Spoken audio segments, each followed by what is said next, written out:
I'm Cullen Gilchrist, CEO and founder of Union Kitchen. And this is Food Founders, stories from launch to scale. Let's get started.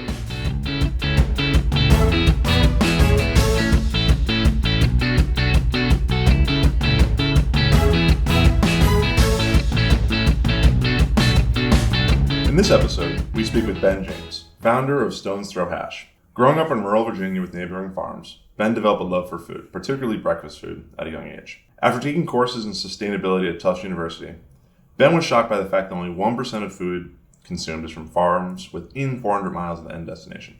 This inspired Ben to research and develop products that change this statistic.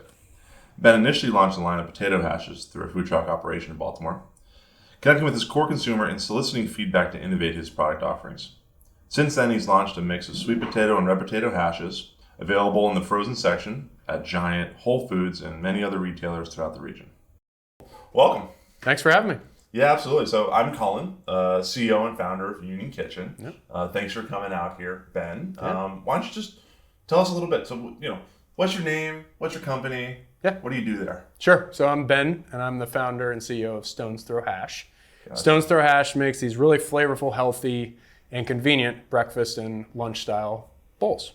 Gotcha. And you're making this for grocery stores and in the frozen aisle, right? Exactly. Gotcha. Yep. Very cool. Frozen's always a fun one, but a growing category. Yes, it is. Very much Gotcha. So I want to talk a little bit about, what got you into food, Yeah. of all things, Yeah. right? I think that's always really interesting Yeah.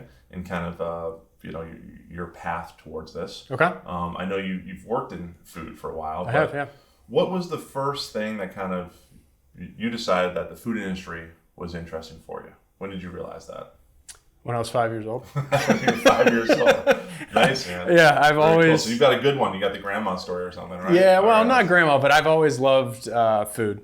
And it actually, I say 5 because I started cooking my parents' breakfast. I'd wake up early. That's great. And I'd cook them breakfast. So breakfast has always been something I love. And so anyway, that was my first kind of foray and interest into food. And it's progressed, obviously, since. Gotcha. So you're going to high school, you're going to college. It's all foregone conclusion. You're going to work in the food industry. At some point. Yeah. Gotcha. So we talked a little bit in the intro that, Yeah. it was a sustainability courses, Yeah. at a university that kind of further inspired you to move forward. Tell me a little bit about your education. What's your background there? Yeah. So I did my undergrad down in Fredericksburg, Virginia at the University of Mary Washington. Okay. Then I went and got my MBA at Washington University in St. Louis. Worked for a little while at Nestle Purina in the food industry. There you go, food right into it. Exactly, dog food at first. Then I made my way into. We all have our path. Exactly. Then I made my way into human food at Ocean Spray cranberries. So Very cool. that was where I hooked up with Tufts University. To your point earlier, and it was interesting. It was actually kind of a work thing that got me into it at first. So at the time, I was working on the grocery business for Ocean Spray. And so looking, just yeah. Ocean Spray, right? Yeah. This is beverages, or what yep. are you doing at Ocean Spray? Are you frozen foods? I mean, what are you working on? Sure, yeah, it's a good point. So it's they did beverages, so your Ocean Spray cranberry juice, craisins, so they have the cranberries, dried cranberries. They have a lot of different offerings, but it's all around cranberries. Yeah.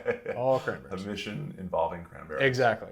Okay, cool. So you're doing that, Yeah. and you get the opportunity to learn more kind of about your industry. Yeah, exactly. And it was also, at Ocean Spray, they had a great story. It's a co-op, it's farmer owned, a lot of regional sourcing. So a lot of it was from, either the Northeast, Mid-Atlantic, or Upper Midwest or Upper West Coast. So we were looking at doing some activations with grocery stores in certain regions. So I got really interested in sustainable food systems and wanted to kind of get more into the weeds with that. Mm-hmm. So that was what first got me to Tufts, and I started taking some courses there. That's very cool. And then, so, your Tufts obviously sounds like a fit for your career. But when you were in college and getting your MBA, were you thinking and were you, directing your course study towards food, or were you more generally studying? Yeah, it was more general business at the time. I knew food was always a passion and interest, but I knew I wanted to get into business and eventually run my own business. Oh, gotcha. Okay. So yeah, kind of build up my repertoire that way. Yeah. Interest in being an entrepreneur. Yes, exactly. All along. Exactly. Very cool. And so go and work in what is big food. Right. Exactly. And learn the ropes. Exactly. That was the idea. Very cool. All right. So you're learning these courses, and and these are driving you kind of towards maybe a new mindset, or maybe just a furthering of your path towards your own business. Exactly. Yeah, and with this specifically, you kind of alluded to it in the intro, but I did grow up in rural Virginia. My neighbor worked 3 different farms. Some of my earliest memories are sitting on his lap in his tractor. So I've always had kind of a soft spot for local farmers, and that was kind of part of it too. As I started studying at Tufts, I saw that there was a huge, room for growth in the local and sustainable food systems. Yeah. That was something I wanted to kind of help drive the change on. Well, I think a lot about this, and I talk a lot about this too. Yeah. But local. Yeah. And what does that mean to us? Is that a cute and good marketing term, or is it something more? Right. Is there a way to make local an advantage? Right. In manufacturing, in product innovation, in development of things, being closer to the food and to the people. Yeah. And it sounds like, from, as a kid, you were close to these things and you're inspired by that. Yep. And certainly inspired to build this company. Yeah. As well, which is cool. But I want to talk a little bit about local and what that means for you and Stone's Throw. Sure. How is this an advantage for you, or do you think of it as like a constraint and a disadvantage? No, I definitely think it's an advantage. And if anything, the pandemic has accentuated that, right? Whereas, we still have had some supply chain issues with drivers and stuff, but, we're talking a few hundred miles for a lot of our ingredients versus, shipping it from overseas and all the nightmares you hear from, all those customs things and things like that. Yeah. So for us, it's helped a lot. And I think this has actually proven the fact that, more regional, local supply chains have a true advantage and fit in our society. Yeah, absolutely. I mean, we've certainly seen the collapse of a lot of longer distance supply chains. Absolutely. And it's interesting that that's been kind of a noticeable thing for you. Yeah. That's awesome. Yeah. So you've been able to keep the supply chain moving. Yeah, absolutely. Very cool. So anyways, jumping back a little bit, you've got these ideas, and where are you living? When I was in Boston area, so just outside Boston in Plymouth. You've been all over, right? I have, yeah. All over. And so you ended up starting this business. Yeah. Tell me about that and kind of what it looked like at first. The process, yeah. So, as you said, kind of wanted it to be something around sustainable food. Mm-hmm. And for me, there was also kind of a parallel path too that made this a good fit, right? Mm-hmm. And that's that I found out I was allergic to wheat. Oh, so, okay. Yeah, had to drastically change my diet. Top of all that, I was working crazy hours, and so was my wife. I had a baby. So time just, went out the window, right? Yeah. And couldn't cook as much, and quickly found that there was a complete absence in the grocery aisle and coffee shops and places like that for a healthy, hot, flavorful breakfast option. Yeah. Something I love, as I said. Or just, anything. Anything, right? I mean, exactly. There's a lot of food out there that you're not super pumped about feeding yourself or your family. Exactly. So I started making them for myself, portioning them out, giving them to friends, and it kind of started snowballing from there. And these are just ready-made meals or hashes? Yeah, exactly. Hashes, exactly. So I'd pre-portion them, freeze them at the beginning of the week, heat them up on the way out the door. If I had more time, I'd put them in a skillet. Nice. So it was really versatile. Yeah. Well, while we're talking about that, what's a hash? Define a hash for all of us. Well, it comes from the French word hacher, meaning to chop. So it's a bunch of chopped veggies. We use either a bed of sweet potatoes, red potatoes, and other assorted veggies, and you add proteins in there too, like chorizo. We have a crab hash. There's a lot of different ways you can do it.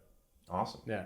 And I think a lot of us are used to kind of a basic hash that you're going to get in a diner. Sure. But you've taken that and you've expanded it. You talked about a few of the ones that you do. Yeah. But you started as a food truck. Right. Were you doing these flavors, or were you doing something else entirely? I want to hear about kind of that progression from, you want to start a business. Yep. It sounds like you jumped right into a food truck. Yep.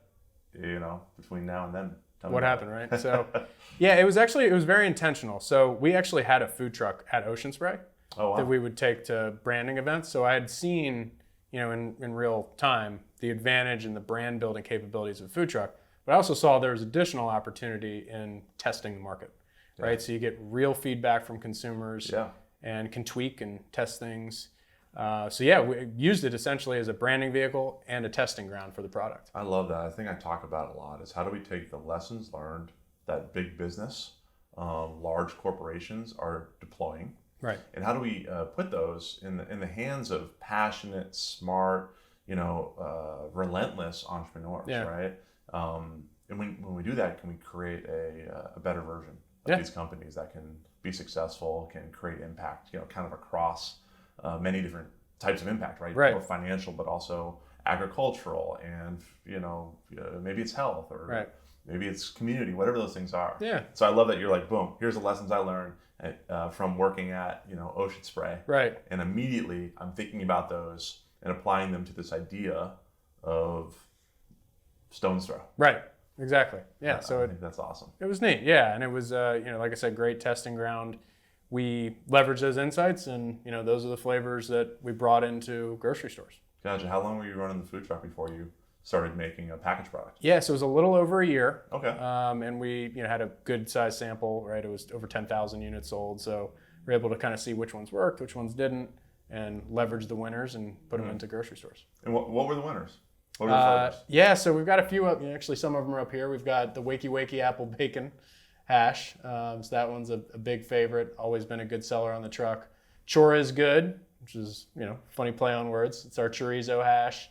Okay, and that's a sweet potato one. That is a sweet potato one. Yeah, that's a good point. And then we've got some other ones like the Veg Out Bra is another great ones. Vegan. It's my personal favorite with a garam masala seasoning.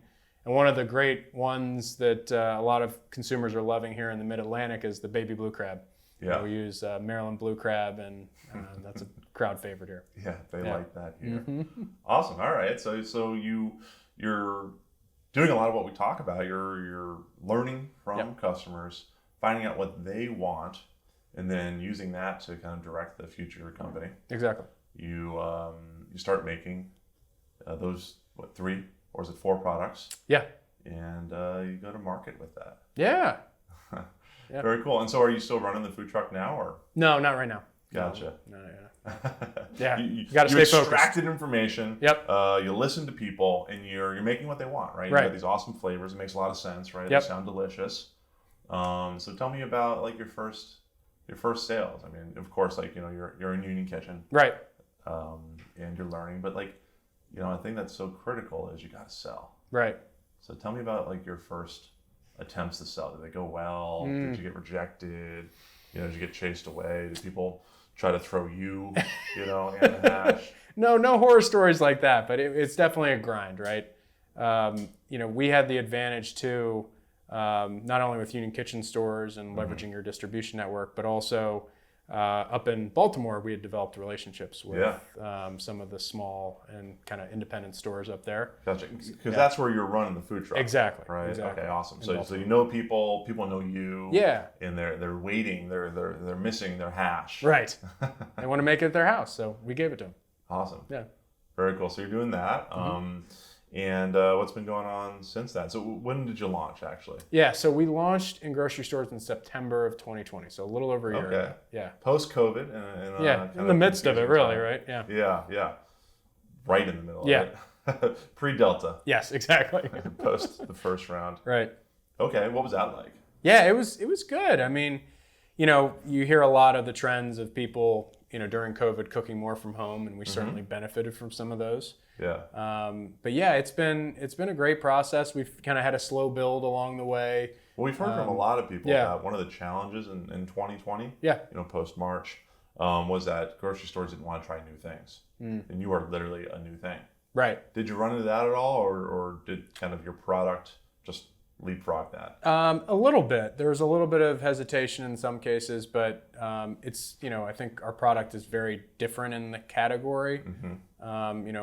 Both in format, flavor, all those things. It's something you don't really see in the breakfast set. It's kind of an area where there's a lot of high processed and high calorie options. So a lot of the buyers were all about it. When we gave them samples and they loved it. So it wasn't as bad of a sell as it could have, should have been maybe. Gotcha. So you got past that challenge of just having something they wanted. Exactly. They saw as a hole in their own shelves. Yes. Yeah, that's a big deal. Yeah. That's something that we think a lot about. You got to make something that people want, but also you got to make something that grocers want. Got to consider both. They've got a lot of different things. They probably already have too much pizza. They probably already have too many, sodas or maybe even coffees, right? Right.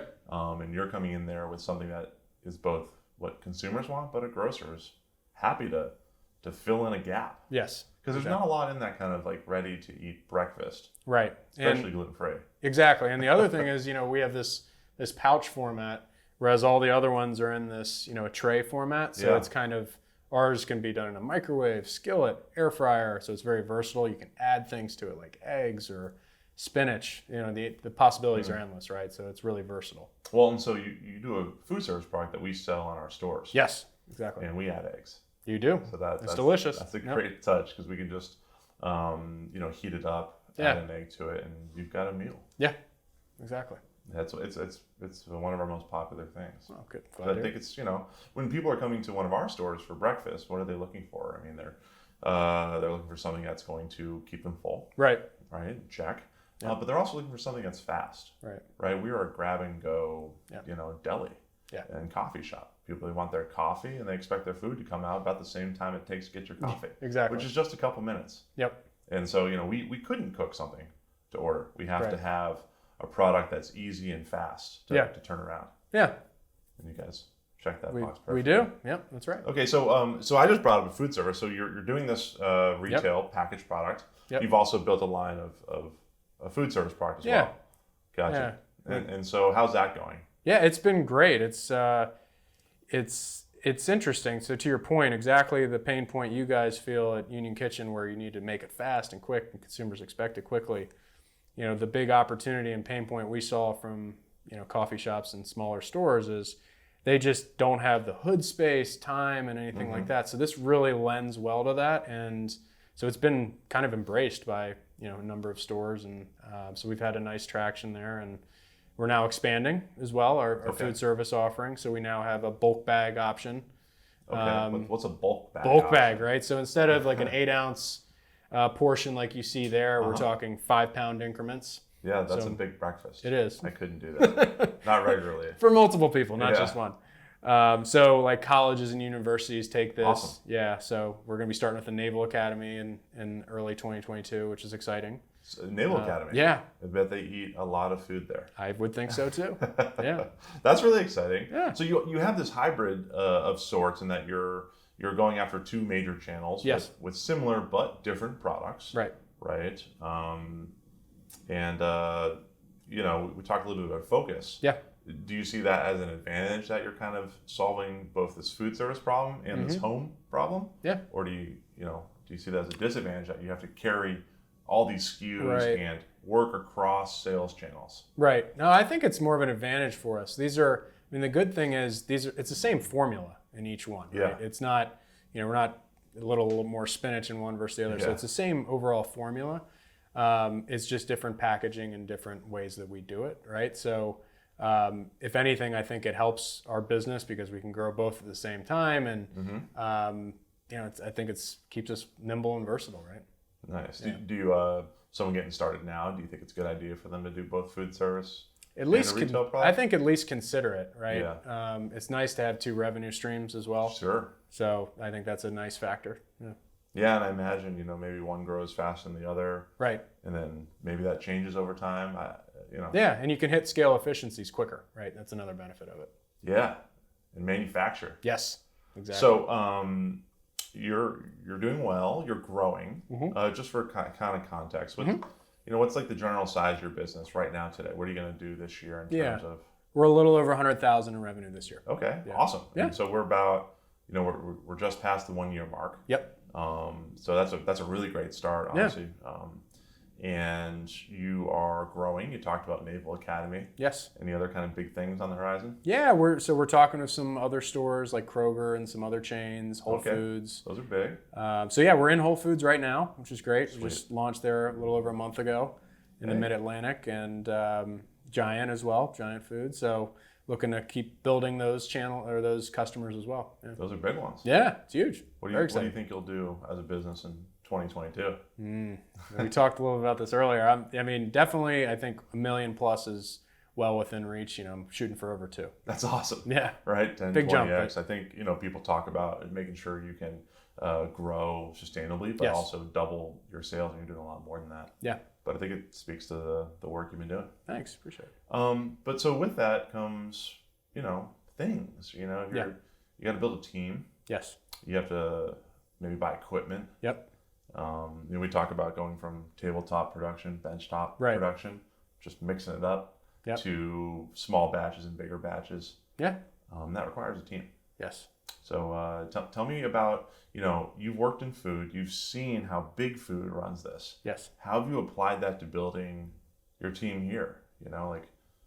Are you using those strategies, or are you using something entirely different for thinking about how do you build the Stone's Throw team? Right. No, the team, we're building it piece by piece, and we've been blessed. We've got a few new hires that have kind of come on and really taken over the reins and led operations, and Gotcha. They're doing a great job. So we're going to continue to build that team for sure. And yeah, to your point, I've seen what big food manufacturing is, and obviously there's a lot of great things about that, and we look to get there one day, and we got to continue to progress one step at a time. Gotcha. Yeah. So you, it sounds like from what you were saying, you focused your hiring around kind of manufacturing operations. Yes. Gotcha. Absolutely. Trying to solidify that. Yep. And then you personally have been really focused on just the building of the business, and I assume, sales. Yes, absolutely. Gotcha. Yeah. That's a good structure. Yeah. That's a good way to do it. And then, to help that production team, what are you thinking about in terms of equipment? Is that a big part of your plans? Yeah. Or, tell me about it. Yeah, equipment's key, right? So we're still basically at a kind of, to your point, the bench top, but maybe a little more further along. We've got some equipment, but there's definitely some equipment that could lend to helping us, increase capacity and stuff. So things like vertical fill machines. Okay, and what's a vertical fill machine doing? So that sounds like the next big thing you want to get. Yes, absolutely. So what does that it's do? Key. So what it does, as opposed to us hand filling each bag, So right? You got to open a bag, you get it open, you got to scoop, put it in the bag, you got to Weigh weigh it, make sure it's right. Seal it, put it in the case, tape it up, take it to the freezer, right? Yeah, there's a lot of steps there. Yeah, but it's a lot of steps. Whether it sounds like it or not, that takes time. It does. And time is money. Yes. Okay, so vertical fill takes away some of that. Yes, it absolutely does. So we put each of the ingredients we need in the vertical, these kind of buckets at the top. Mm-hmm. And then there's a conveyor belt underneath. So you put one of these open bags in there, and it slides down, stops at one point, drops exactly how much sweet potatoes in there. Then there's a chorizo drop. Then it goes and it seals it off. So that's kind of the next step in our evolution. That's pretty cool. Yeah. That's going to take a lot of those steps away. Oh, I can't wait. And so, is that the sort of equipment, like you can make $100,000 worth with what you've been doing? Yes. Is that the sort of equipment you need to do $1 million plus? Yes, you definitely do. Like both space and people it would take to do that all by hand would be, a lot, right? And money, right? Yeah, exactly. And what's a vertical fill machine like that set you back? Is that a... It depends. The good thing is there's varying sizes and different technologies. So the fully automated ones, big ones, they could go for over 100, but the ones we're looking at are more in the 10 to 20 range, 20,000 range. Cool. Yeah. Make a big difference quickly. Yeah, I think when you're getting started, it sounds like a lot, but when you start thinking about hundreds of thousands of dollars in sales, and the related kind of labor that comes with that, yes, this investment starts to make a lot of sense. It really does. It's exciting. Yeah, very learn exciting. about machines. Yeah, exactly. Are you a technical person? Has that been something you've done? Because it sounds like you worked on the marketing side. Yeah, I tend to lean more marketing sales. I can do it a little bit, but I'm not necessarily an engineer by any means. Well, it sure seems I'm learning like you it, are. right? Yeah, I think you've done a great job kind Thanks. of developing the skills and a process, right? Right. I think you've. I've been on calls with you where you're talking with people that are, great at this, and watching your development and learn how to produce at this scale, then the next scale. Right. It's exciting to see what's next. Yeah. Thanks. Vertical fill machine. That'd be cool. It will be. Cool. All right. So those are all really awesome things. Yep. I'm very excited for growth of Stone's Throw, everything that comes next, building this out. The thing I always like to talk about is, what do we do wrong, right? And how do we recover from that? Because basically, like my core idea of an entrepreneur is someone who is, arrogant enough to think they can do better. Yes. That they've got a better idea, which, you have some of that, right? I do. But then kind of the humility to listen and learn, right? And to continue to build, coupled with resiliency and persistence, to keep going. Right. And so I think everyone in business runs into challenges, runs into walls, runs out of money. Right. And I think the people that end up being successful are the ones that keep going when that happens. They find a way to keep going. Yeah. Union Kitchen's entirely built around trying to, let you know when those things are coming. Right. So you can, prepare for them. Yep. And help you be kind of resilient in that.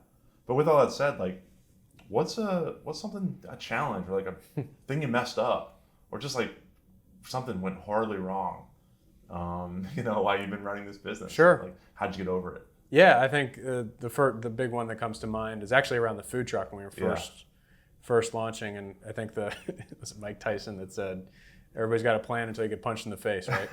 And I felt like I got punched in the face that day. So we got, basically the backstory is, bought the food truck from Ford directly, and so you spent some money on that. Exactly, and it was all personal at that point, personal. Right? Yeah, it was right, all so on me. You've saved, enough money to start this business, and you just take a whole bunch of it and throw it into a food truck. Exactly.